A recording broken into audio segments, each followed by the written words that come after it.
Hello, everyone. Heatherann Antonacci here, Executive Coach and Chair with Vistage, Florida. I am joined today by Mike Krause. Mike is a partner with Atrium Management here in Central Florida. So good morning, Mike. How are you? I'm good. Thank you, Heatherann. Good, good. Glad to hear that. It's a little gloomy here today where I am. How is it where you are? To be honest, I haven't been outside since the sun came up, so I don't really know. Okay. I think we're Usually sunny and hot in Central Florida, so. Okay. Yeah, it has been sunny and hot. I don't know, it looks like we may get some rain. So thank you for joining me this morning. I'm excited to have you, share your story. We're going to start just by doing that. So why don't you tell us about Atrium Management, kind of your journey, and tell us about the company and how you ended up where you are. Sure, absolutely. So I ended up in property management in 2003. I still, at this point, have never met anyone who is in the property management industry that grew up just dreaming of being a property manager. So that was the case for me. I was working at Nationwide Insurance in a cubicle job. I was fixing computers for them. No knock on Nationwide Insurance, but it was not for me. It was very boring. I was falling asleep in my cubicle. Not a good thing. I had to find something that I could kind of keep myself awake with. At the time, I was working on a website that I thought I was going to be the next Bill Gates with, and that was taking up my late hours, and my daytime hours were filled with nodding off in my cubicle. So I had to find something where I could work with my hands and stay awake during the day. I got started as a maintenance technician for a large property management company called Aimco out of Colorado. Great big company. I think they were the third biggest in the country at the time. Worked with them, worked my way up from maintenance technician to property manager. In 2008, my portfolio that I was a part of was purchased by a company called JRK Residential. It's another big property management firm out of Los Angeles, private equity company. Great company to work for. They were growing. Aimco was kind of downsizing and shrinking, so I went with the new company and stuck with them. In 2011, they had me move from Ohio down to here to Orlando to be an area manager with them. My portfolio grew and grew. At one point, I was from Philadelphia down to Sarasota. Was traveling a lot. That's when I met my business partner, Adam Wanis. Met his wife at a charity event. You never know where you're going to meet important business contacts. I met Absolutely. She introduced herself. Turned out she knew I was from Ohio. She said, "You're going to love my husband." Me and my wife and her husband went to dinner. Adam Wanis went to dinner. And the rest is history. We became fast friends. And we started talking about starting a company or buying a company. Over the course of the next 2 years, we looked at multiple companies to buy, and all of them had kind of fallen through. At the time, I got offered a promotion by my company, JRK, to move to Boston. It was an offer that I couldn't refuse. So I went to Boston. Right as I was moving up to Boston, Adam called me. He's like, "This one looks great. I think we're going to close on this one. You need to come back." And I was like, "I can't turn the moving truck around." At the time, my wife was pregnant with our first child. So we had my son, Michael Jr., on October 15th. We closed on Atrium Management Company on October 31st. And me and my wife moved back from Boston on January 15th, 2015. Right over the holiday season. You have a child, you get a new, start a new business, load up the moving truck all over the course of the holiday season. Thankfully, my wife is a very go with the flow, understanding person. She deserves a medal for what she went through, moving her life not once but twice, having a child, and watching me change jobs all within 5 months. Wow. So we purchased Atrium Management Company. At the time, they had about 200 doors. We have grown that to over 7 times that size since we purchased the company in the last 5.5 years. So it's been a great run. Our company is a property management company that focuses on managing assets for private investors of single-family homes all the way up to multifamily apartment communities. 150, 200 unit plus communities. 400 units is one of the communities that we're under contract to manage. So it's a great company. We focus on relationships. Our mission statement is creating meaningful relationships, and our core focus is on investing in people through real estate.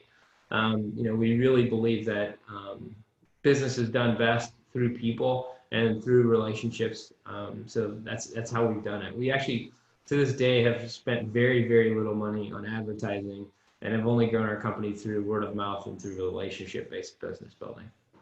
That's fantastic. That was the next question I was going to ask you in terms of, how do you find, that client that you can service? But, you just said you really do it through relationship building.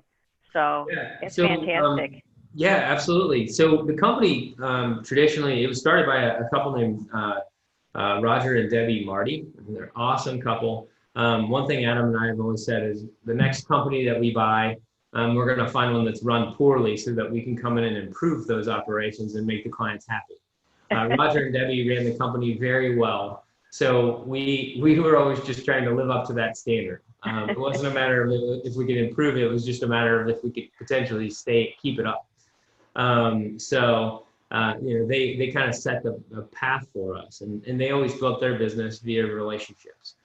We were thankfully able to step in and resume and kind of improve those relationships over time, and keep all those intact, and then continue to build relationships throughout the community as well. So yeah, that's how we've done it. So probably a quarter of our business has gone through one single relationship, a broker that's very important to us, and that we value dearly, and we've taken good care of his clients and friends, and because of that, that relationships has been very fruitful for us. But we probably have, between the two of us, 2,000 business relationships here in Orlando that lead to a lot of different referrals and different network marketing. And Mike, you operate in what would be considered a very crowded space in Central Florida, don't you? Yeah, there's a lot of property managers, that's for sure. There's a lot of people that manage property that aren't property managers. There's a lot of real estate agents that do it on the side. So yeah, there is a ton of competition. I'm lucky to be part of the National Association of Residential Property Managers, which is really our kind of support network. It's almost like the National Association of Realtors for property managers. This past year, I was the president for Central Florida. So I've gotten a chance to grow and learn from all of those managers as well. It's been a huge key to our success, is just tapping into local resources, people who have already done it, and being able to learn from them. We've got a couple in the area, Kim and Scott Hampton, which were hugely important to our success early on, and in helping us, kind of navigate the things that they've already been through. And that's one of the things that I've found in business in general is people want to help. People are willing to help you if you're willing to listen and take their advice. So, we always say we don't really come up with anything creative. We're not super smart. We're not, brilliant business minds. We just follow people who have already done it, seek people out who have already done it, what you are looking to accomplish, and they can tell you how they did it. It's much simpler than trying to recreate the wheel. Absolutely. That's, two rules that I live by are, the power of positive relationship building and the power of collaboration. You have those two things and you value those two things, and you will have nothing but success in your life. So congratulations to you on that and the success. Let's talk a little bit. We won't spend a little bit, much time on it, but, the current environment, it's all around us, and the crisis that we're all currently going through. How has that impacted Atrium management, or how has that impacted the clients that you serve? Yeah. I don't think anybody could have guessed that, we'd be dealing with the situation that we are today with the COVID-19, the coronavirus here in America, 5 months ago. It's definitely taken us all by storm, and really created an uncharted waters, just an unprecedented time in history, as far back as we can, remember, at least me for sure. Yes. I would say it definitely has had a major impact. I'm sitting in our office that used to be bustling with, 15 people. I have 3 small children at home, 5 and under. So this place is a lot safer for me during the day since it's empty in my house. But everybody else is working from home, working remotely. And it's created challenges and hurdles for us to overcome. You and I are sitting here talking via, a Zoom meeting that we've become very accustomed to using on a daily basis. We have 35 team members that are spread all over, Central Florida, and we have a couple of remote team members or 3 over in Mexico, and we connect every day, and we're in this Zoom meeting every single hour that we're at the office or that we're working at our houses. So it's been interesting kind of pivoting and learning how to stay connected and keep a positive environment, during social distancing and shelter in place. Financially, we make our money in property management based on leasing properties and keeping properties filled, because we take a percentage of the rent for our management fees. So leasing properties, we take a fee for finding and placing that resident, signing the lease, and doing the move-in inspection and all that, marketing the property for rent. And so the large amount of upfront money, and then continual kind of recurring money as we collect the rent each month. Okay. Delinquencies at 9%, and I think across America they're higher than that. Yeah. It's cut into our margins significantly. Small businesses generally operate on the margins of 5 to 10 to, I guess some small businesses have much better margins than that, but the vast majority of companies run on pretty slim margins. If you said you're going to take everybody's margins and take them down by 10%, a lot of companies would be out of business in a couple. Sure would. Yes. So, you're right.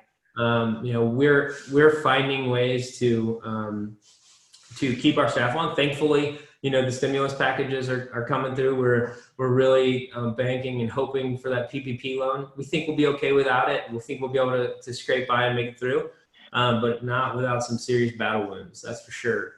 If the PPP doesn't come through. So, with all that the federal government has been kind of tasked with during this time, I think looking out for small business owners is one thing that they've gotten right, if they can, actually follow through on the stimulus that they've put out there. So, Absolutely.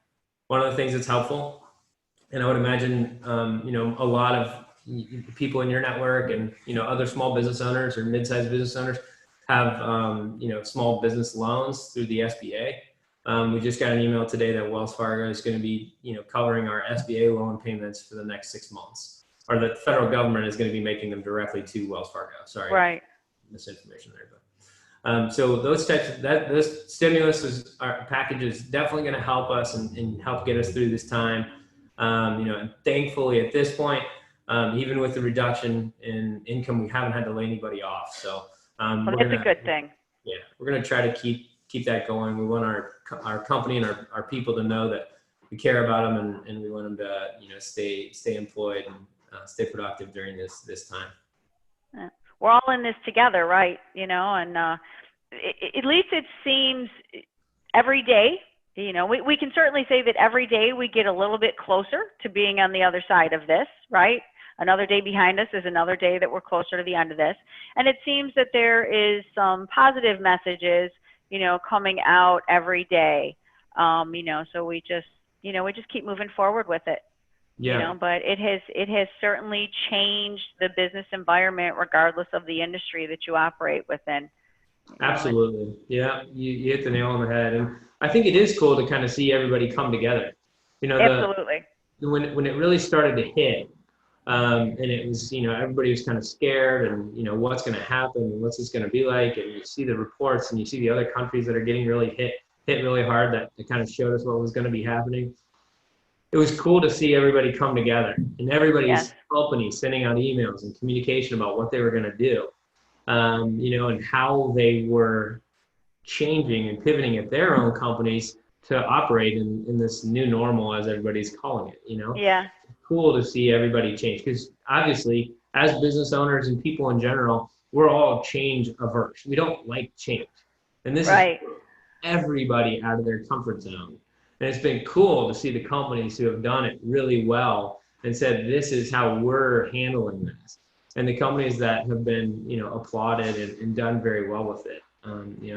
It's fun and neat to see everybody collaborate. It is. It'll be fun to watch now, I think, as we move, as business owners move out of crisis mode and start planning for post-crisis mode. It'll be very interesting, to see what becomes, to your point, the new normal, and how many of the changes that businesses have put in place are they going to continue just for efficiency, purposes down the road? So it's again, it changed everything for everybody. So it will be interesting to look, even, 3 to 5 years from now and see how different the environment is. So let me jump to that and ask you, what do you see either, at Atrium Management or within the industry in the space that you're in the next 3 to 5 years? Yeah. So, I think that it's interesting that you say that. We've changed some of our practices. We've had to pivot. We've had to figure out a way to continue leasing while social distancing. And so there's some changes that are going to just automatically happen and probably stick because they're more efficient operating this way than they were previously. And they've become acceptable. A lot of people will meet virtually instead of, meeting in person. We've recorded a video on how, in signing a lease and kind of stepping new residents through the process of that. And it saves us a half hour to 45 minutes for them to watch video instead of talk to us personally and sit down from us across the desk. So there's some of that stuff will probably stick. Some of it we were probably behind the times on because we're a little more people-oriented, a little more traditional and slow to change to begin with. But there are other things that I really hope don't change, and that's one of the things that I keep hearing is how much of this business practices are going to change. I would hate to think that we're not going to get together as a group, because I know, and an organization like Vistage and other networking organizations, like there's no substitute for meeting face to face and talking. Absolutely. Feeling their energy. As much as you can see emotions and you can see facial expressions on Zoom or Microsoft Teams, nothing compares to actually being with somebody. And for me, and there are people out there that are like, yeah, the fist bump's going to stick around, and the handshake is a thing of the past from medieval times, and and these things are long lost their usefulness. To me, they haven't. I really, I want my son to grow up shaking hands with people and looking them in the eyes. So for me, as a sort of traditionalist, I hope some things stay the same, but I am looking forward to taking advantage of some of those efficiencies that have developed through this crisis. Yeah, and I would agree with you. And I think that there is certainly a way to balance, efficiencies, but still maintaining, that human aspect of it, right? That human engagement, especially in the business, that you're in. I mean, some of the decisions that your clients are making, they don't have to be life-changing, but they're very important decisions for them to be making at that time. And you want to physically be a part of that and share that emotion and, and not have to do it virtually. So yeah, I think there's a balance. I think we will come out with some efficiencies, but I think we do need to be very proactive in getting back to the things that, that we value, like human engagement with each other. Yeah, absolutely. So, very good. So we've talked about, what Atrium Management does and really kind of how you do it. So let's talk a little bit about the why. And I'll pose this to you as, if I was a potential client, of yours, why would I want to do business with Mike and Atrium Management as opposed to someone else in that space? Mm-hmm. So, our first core value is we actually care. And that's one of the things that makes us a little different than most other companies. We actually care about our clients. We care about our clients' properties. We care about our residents. But we also care about our employees. So it's something that we focus on and have that other companies don't necessarily. They don't necessarily care. We care from the bottom of our hearts. Probably sometimes a little too much. If there was a fault if one of my faults is I probably take things a little too personally. If we're doing a bad job as a company, like it's my firm, it's my fault, I take it personally.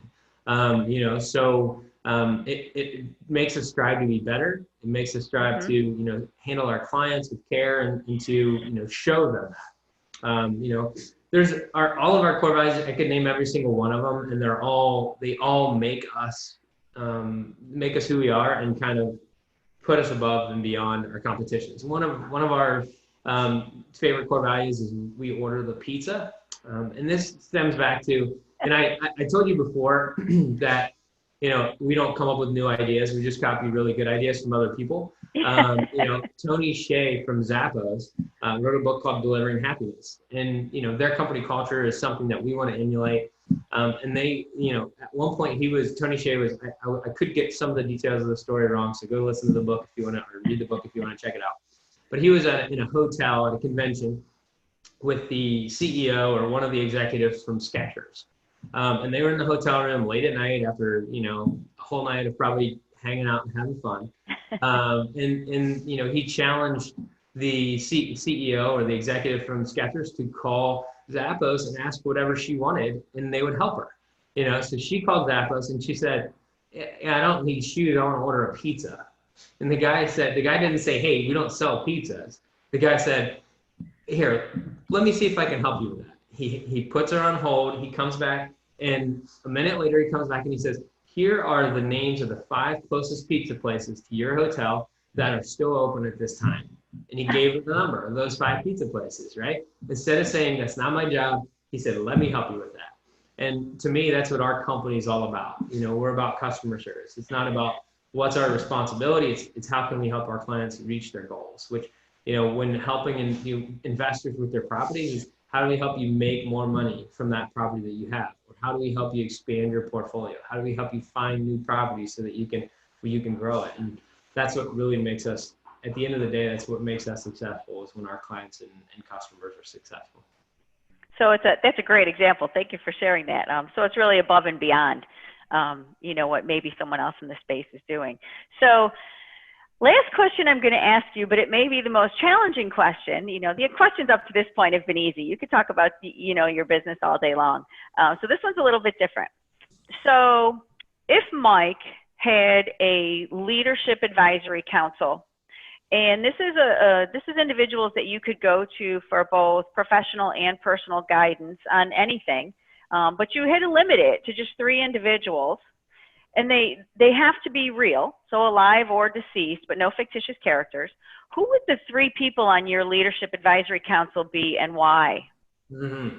This is a good one. I mean, I've told you this already, but I've had a question like this before and I answered it wrong. There's no wrong answer here. I know there's no wrong answer, but I want to give this my best shot. So.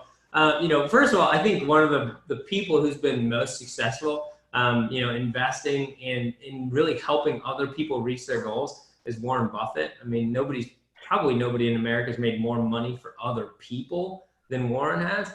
So he'd definitely be on the list there. And I'm sure that's a little generic and a little, everybody would pick the richest man in the world. No, it's great. One of the richest men in the world. But I think he's the type of guy who sees a business and he can pick businesses that are going to be successful. So he knows what makes a company successful and can easily, I'm sure, help other companies become ultra successful. Plus, if he's on my board, he's going to promote my company. Because and Apple and all the other companies that he heavily endorses there.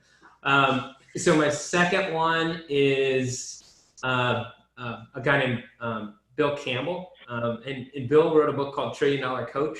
And he really took he basically coached every huge successful CEO in Silicon Valley that you can think of and took them from where they were kind of in the, venture capital stage up to the point where they're, billionaires now. So if you look him up, he's got a book called $1 Trillion Coach. It was actually referred to me by a friend of mine, Vince Fiorio, out at a company in San Francisco, Mind Property Management, super good friend of mine.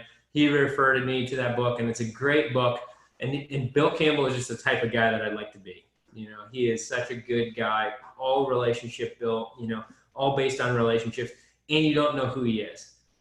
As much as I, enjoy human interaction, I don't love big crowds. I don't love being in front of people. And Bill Campbell, nobody knows his name, or at least me, I did not know.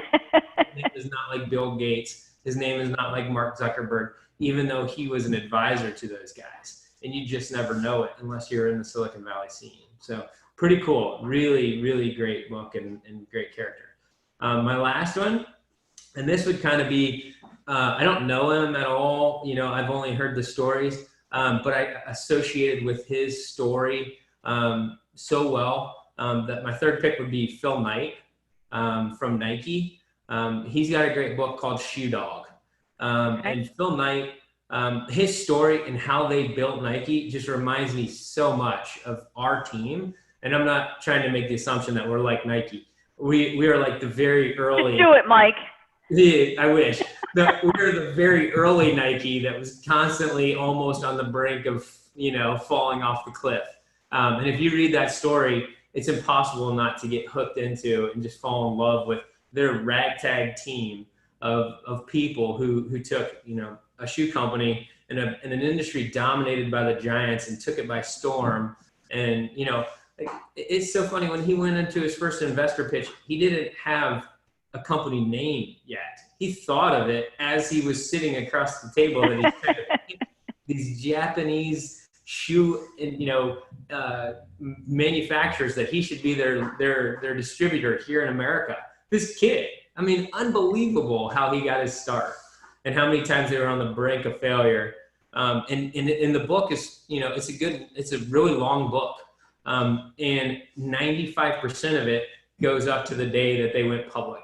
And I won't ruin it for you, but the whole thing is about their struggle from start to finish. It's not about the billions of dollars afterwards. It's about how you got there that matters. And I can just appreciate that so much, because I think people spend time wanting to be at the finish line and not enjoying the journey. And Phil Knight is all about enjoying the journey. And when you get to the finish line, if you ever get there, you're going to look back and you're going to appreciate the journey much more than you do the finish line. So it was a huge learning lesson, and it's one that I'll just read over and over again, because it's a great book. Well, that's a very powerful leadership advisory group you got there. So yeah. If I fail, it's all on me. That's wonderful.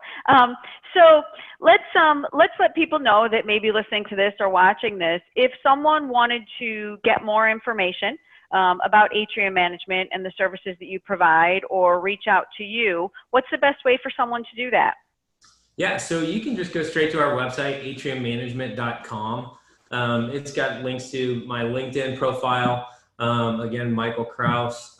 It's got my email address on there, mkrause, Krause, at heathranmanagement.com. You can also email at info@heathranmanagement. It goes to a couple of us on the team, but I get that email too. And you know, those are the best ways to reach out to me. I'm happy to talk to anybody. More than happy to send anybody the information on the books that I've quoted on this thing, or you know, provide any more information to the people who are much smarter than I am about running their businesses. Well, that's wonderful. Well, thank you so much, Mike. This has been very enjoyable. Again, I am here with Mike Krause, partner with Heatherann Management. So thank you for your time, and enjoy the rest of this Central Florida day, and continued success to you and your team at Heatherann Management. Thank you so much. And thanks for having me on. I really appreciate it. Absolutely. All right. Have a great day. You too.